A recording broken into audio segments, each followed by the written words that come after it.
Hi guys! For today's video, luan ta mo kung asa ko nakakaon og the best pares diri sa Pagadian City nga tinuod nga lami nga walay char. Diri mi nangaon sa Josiah Beef Pares Overload located sa Boulevard tapad sa Tiki Bar, Pagadian City. Ang among gi-order kay Beef Pares Overload og chicken inasal nga tag 100 pesos kada set. Nana siya only rice, only sabaw, only taba, plus 1 free soft drinks. O diba, sulit? Only condiments po din siya. Idaghan dyan nako ang garlic o sibuyas, ana. Ali, mga unata.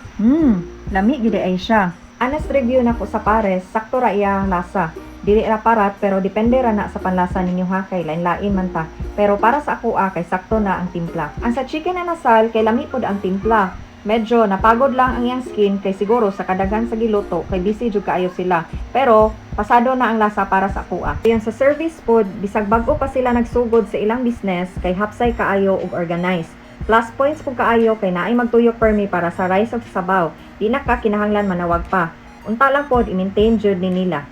As much as possible maglaygo ta, simple act na tabang para sa ila. Overall experience, hatagan ako og 8/10 kay naa pa man diri room for improvement. Shout out pod sa owner nga hands-on kaayo. Hello Mami Shang. This is Kaon Pagadianon. Follow for more.